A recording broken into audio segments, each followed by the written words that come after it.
Γεια σας, είμαι η Σωτηρία και μαζί θα λέμε παραμύθια. Σήμερα θα σας διαβάσω έναν από τους μύθους του Αισόπου που λέγεται «Ο λαγός και η χελώνα». Μια φορά και έναν καιρό ήταν ένας λαγός που καφιόταν ότι έτρεχε πιο γρήγορα από κάθε ζώο του δάσους. Ένα νηξιάτικο πρωινό, ο καφιεσιάρης λαγός είχε βγει έξω από τη φωλιά του και τρώγε φρέσκο χορταράκι. Καθώς έτρωγε, είδε λίγο πιο μακριά μια χελώνα να περνάει αργά-αργά. Του φάνηκε τόσο αστείο το περπάτημά της που άρχισε να την κοροϊδεύει ότι ήταν πιο αργή και από τα σαλιγκάρια.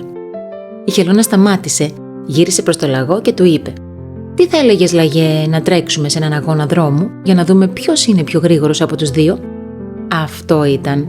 Ο λαγός έπεσε κάτω και άρχισε να χτυπιέται από τα γέλια.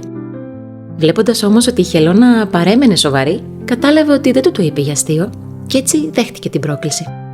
Η Αλεπού, ως καταλληλότερη, όρισε το σημείο που θα ξεκινούσαν, την διαδρομή και το σημείο τερματισμού.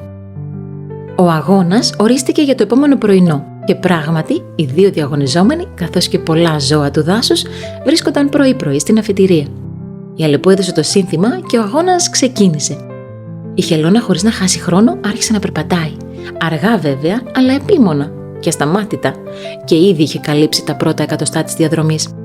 Ο λαγός, βλέποντας το ρυθμό της χελώνας και νηστάζοντας μιας και ήταν πολύ πρωί, σκέφτηκε να κοιμηθεί λιγάκι και όταν ξυπνήσει θα έτρεχε όπως μόνο αυτός μπορεί και θα τερμάτιζε σίγουρα πρώτος. Έτσι η χελώνα συνέχισε να περπατάει και να περπατάει με επιμονή, χωρίς να παραιτείται και να καλύπτει όλο και πιο μεγάλο μέρος της διαδρομής. Ο λαγός όμως το έριξε στον ύπνο. Πέρασε έτσι αρκετή ώρα και κάποια στιγμή ο λαγός ξύπνησε. «Καιρός για λίγο τρέξιμο, να πάρω και το βραβείο του νικητή», σκέφτηκε και ξεκίνησε. Παραξενεύτηκε πολύ όμως, γιατί δεν συναντούσε τη χελώνα πουθενά. Για μια στιγμή σκέφτηκε ότι θα είχε εγκαταλείψει τον αγώνα, αφού έτσι κι αλλιώς τον είχε χαμένο, από χέρι. Περισσότερο όμως ξέρετε πότε παραξενεύτηκε ο λαγός? Όταν έφτασε στο σημείο τερματισμού και είδε τη χελώνα να τον περιμένει μασώντας ένα φυλαράκι και έχοντας μια έκφραση θριάμβου στο πρόσωπό της.